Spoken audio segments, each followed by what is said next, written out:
und willkommen bei der Lately Show mit mir, Florian Streletz. Immer noch aus meinem Wohnzimmer, das auch weiterhin im Keller der taiwanesischen Botschaft steht, die selbstverständlich nicht so heißt, sondern Taipei-Vertretung in der BRD. Vollkommen zu Recht, denn ich will es mir ja nicht mit China oder Xi Jinping verscherzen. Immerhin wurden 99% meines Wohnzimmers in China produziert. Mit mir inklusive. Aber kommen wir jetzt zu unserem Thema heute Abend und schauen einmal, wie zu jedem Start einer neuen Staffel, auf ein Land. Und nachdem bereits Italien, Nordirland und Guyana dran waren, sollten wir heute einmal unseren Blick nach Asien werfen. Und zwar direkt nach Taiwan. Was du gerade sowieso machst, weil in dem Monitor, an dem du gerade sitzt, zu 100% Halbleiter aus Taiwan drinstecken. Wie so in ziemlich allen Dingen. Fernseher, Computer oder Autos oder in Mark Zuckerberg. Aber leider ist Taiwan aktuell vor allem deswegen in den Nachrichten. Es geht um Taiwan. Aus Sicht Pekings der abtrünnige Bruder. Die Wiedervereinigung unseres Landes wird Wirklichkeit werden. Xi ließ Mitte Oktober schon mal die Invasion Taiwans trainieren. Xi hält die Vereinigten Staaten für angeschlagen, innenpolitisch zerstritten, außenpolitisch nach dem chaotischen Afghanistan-Abzug blamiert. Taiwans Präsidentin Tsai Ing-wen weiß das und rüstet auf. Das demokratische Land bereitet sich auf eine Invasion vor und sieht sich als neue Verteidigungslinie der Freiheit gegen die mächtiger werdende Diktatur China. Aber bevor wir uns Taiwan heute genauer anschauen, müssen wir auch einmal die Geschichte Taiwans betrachten. Keine Sorge, ich mutiere jetzt nicht zu einem Guido-Knopf, aber auch nur, weil es nachweislich keine Nazis auf Taiwan gab. Also zumindest keine deutschen Nazis. 1517 eroberten die Niederländer Taiwan, das damals noch Formosa hieß, nur um selber dann von den Spaniern vertrieben zu werden. Ab 1661 gehörte Taiwan dann zu China, bevor es 1895 zu Japan gehörte. Nach dem Ende des Zweiten Weltkrieges musste Japan Taiwan an China zurückgeben.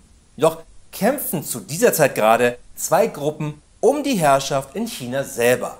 Nämlich auf der einen Seite die Kommunisten um Mao Zedong und auf der anderen Seite Chiang Kai-shek, der bis dato militärischer Oberbefehlshaber Chinas war. Und Spoiler, die Kommunisten gewannen, weswegen Chiang Kai-shek mit knapp 2 Millionen Anhängern auf die Insel Taiwan floh, um dort nun die Republik China zu gründen, während Mao Zedong in China die Volksrepublik China gründete, was sicherlich in der Anfangszeit zu häufig falsch zugestellten Briefen führte. So wie man hier sehen kann, wo Mao Zedong die Rechnung für schnelle Internet von Taiwan zugestellt bekommen hat und sich nun fragt, warum die Telekom das bisher bei ihm nicht verlegen konnte, aber im kleinen Taiwan. Und gerade die Republik China in Taiwan wurde vom Westen dabei finanziell unterstützt, da man in ihr ein Bollwerk gegen den Kommunismus sah. Dass jedoch Chiang Kai-shek dort mit eiserner Hand regierte, die 1000 Taiwanesen zum Opfer fielen, störte selbstverständlich niemanden im Westen. Zudem erhielt auch damals Taiwan für die Entität China den Sitz in den Vereinten Nationen. Jedoch änderte sich dies 1971, nachdem China begann, seine Ein-China-Politik zu verfolgen. Bedeutete, dass es eben nicht zwei Chinas gleichzeitig gibt, sondern Taiwan zu China gehört und nicht anders. Dementsprechend übernahm die Volksrepublik China auch den Sitz von Taiwan bei den Vereinten Nationen und Taiwan selber wurde international immer weiter isoliert. Und selbst heute haben nur 14 andere Staaten und der Vatikan Taiwan als Staat anerkannt. Was beim Vatikan schon zu erwarten war, da Papst Franziskus, der sich hier über den Pfiff vom Schiedsrichter wundert, weil er definitiv nicht im Abseits beim Spiel gegen Ex-Papst Benedikt stand, es letztlich egal ist, ob China damit ein Problem hat. Soll China sich ruhig bei seinem Boss beschweren. Dass aber China das ziemlich ernst nimmt mit der Ein-China-Politik, zeigt sich immer wieder. Wie zuletzt, als John Cena, der um seinen neuen Film Fast and Furious 9 zu promoten meinte, dass Taiwan der erste Staat ist, der diesen Film sehen kann. Nur genau dieses Staat fand China total unlol und führte schnell dazu, dass sich selbst eine WWE-Legende wie John Cena dafür entschuldigen musste. 你好，中国，这是叫希娜。我必须说，现在，在速度与激情中，我做很多采访，很多，所以在一个采访，我有一个错误，我有一个错误，我必须说，现在就是很重要，我爱更尊重中国跟中国人，我很抱歉对我的错误。 Respekt, sich in guten Mandarin zu entschuldigen, damit China auch weiterhin die WWE ins Land lässt oder weitere Fast and Furious Teile. Da hätte ich mir gewünscht, er hätte gesagt, dass der erste Staat, in dem F9 startet, das europäische Kirgisistan wäre und wir als EU hätten sofort protestiert und uns allen diesen Scheißfilm erspart.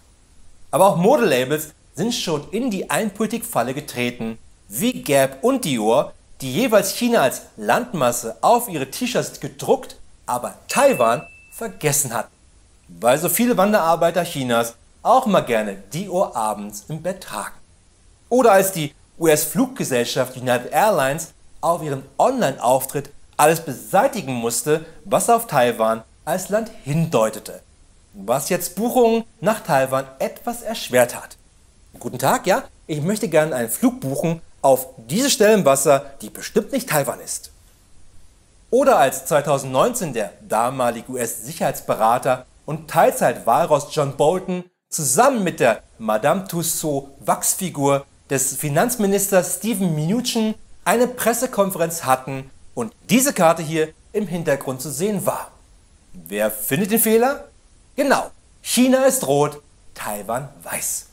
Nur trifft diese Ein-China-Politik nicht nur irgendwelche Firmen, die dann ihren Schrott entweder nicht mehr in China produzieren können oder den Chinesen gleich selber andrehen können, sondern auch ganz schnell Staaten. China schränkt seine diplomatischen Beziehungen zu Litauen ein. Zuvor war bereits der Botschafter des baltischen Landes ausgewiesen worden und zugleich zog China seinen Vertreter in Litauen ab. Das chinesische Außenministerium wirft dem EU-Mitgliedsland vor, die Souveränität der Volksrepublik zu untergraben, indem es Taiwan gestattete, eine offizielle Vertretung in Litauen zu eröffnen. Dabei ist dieser Handelsstreit ein weiterer Höhepunkt eines bereits seit Monaten schwellenden Konflikts zwischen den beiden Ländern. Dabei kritisiert China die Annäherung zwischen Litauen und Taiwan, da Litauen Taiwan als Staat anerkannte und deswegen in Vilnius, der Hauptstadt Litauens, eine taiwanesische Botschaft eröffnete, die offiziell den Namen Taiwans trägt.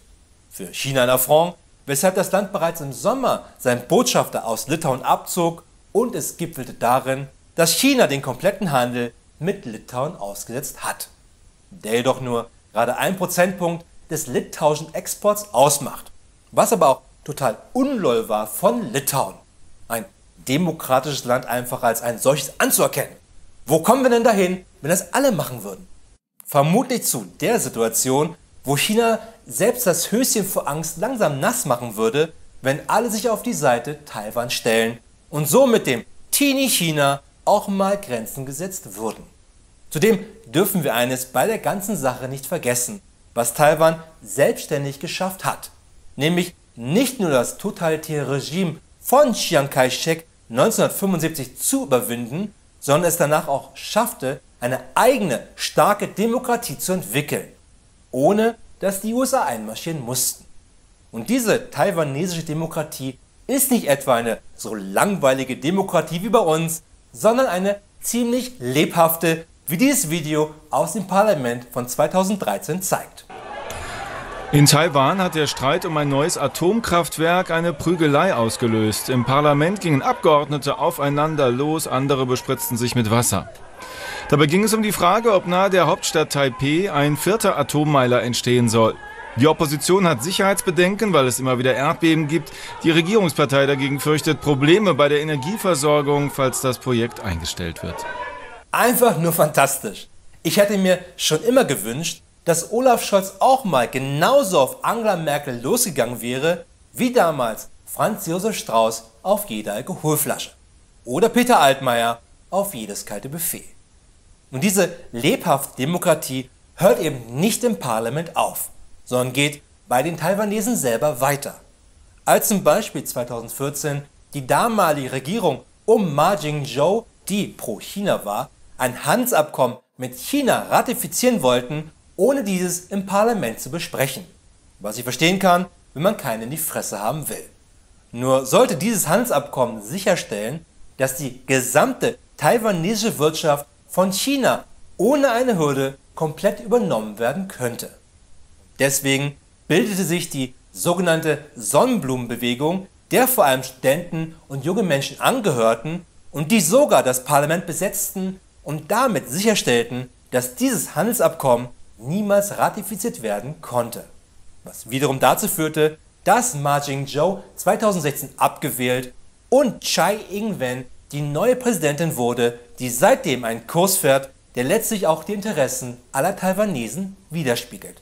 Nämlich nicht sich mit China wieder zu vereinigen, aber auch nicht die Unabhängigkeit zu erklären, sondern über 80% der Taiwanesen wollen viel lieber den Status quo seit 1949 aufrechterhalten, sei es mit dem Ziel, eines Tages unabhängig zu werden, es irgendwann später mal zu entscheiden oder es einfach so weiter wie jetzt zu haben.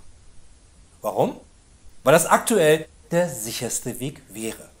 Würde Taiwan sich morgen unabhängig erklären, wären keine 5 Minuten später Truppen der chinesischen Volksbefreiungsarmee in Taiwan und wir vielleicht im Dritten Weltkrieg. Und dafür würde ich hier auch einmal gerne Albert Einstein zitieren. Ich bin nicht sicher, mit welchen Waffen der Dritte Weltkrieg ausgetragen wird, aber im Vierten Weltkrieg werden sie mit Stöcken und Steinen kämpfen. Allerdings habe ich eine Knarre unter meinem Kopfkissen, also versucht mich zu holen, ihr Bitches. Oft wurde nur der erste Teil zitiert, aber Einstein war der OG. Eine Wiedervereinigung mit China stellt für Taiwan jedoch keine Option dar. Denn auch wenn China Taiwan anbietet, dann das Ein-Staat-Zwei-Systeme-Prinzip anzuwenden, braucht man nur einmal hierher schauen, wie wenig so ein Versprechen am Ende wert wäre. In Hongkong hat es bei neuen Protesten gegen ein umstrittenes Gesetz für Auslieferungen an China heftige Auseinandersetzungen gegeben. Demonstranten blockierten den Eingang zum Parlament. Die Polizei reagierte mit dem Einsatz von Schlagstöcken, Tränengas und Pfefferspray. Die Regierung der ehemaligen britischen Kolonie will das Gesetz trotzdem zügig durch das Parlament bringen. Eine für heute geplante Parlamentsdebatte wurde aber wegen der Blockade verschoben. Das Gesetz würde Hongkongs Behörden erlauben, Verdächtige an China auszuliefern. Denn auch den Menschen in Hongkong wurde das einst versprochen und nach 20 Jahren entschied China, dass dieses Versprechen reif ist, gebrochen zu werden. Für Xi Jinping ist die Wiedervereinigung mit Taiwan nichts anderes als ein schlechter Taschenspielertrick, um von den vielen innerpolitischen Problemen Chinas abzulenken.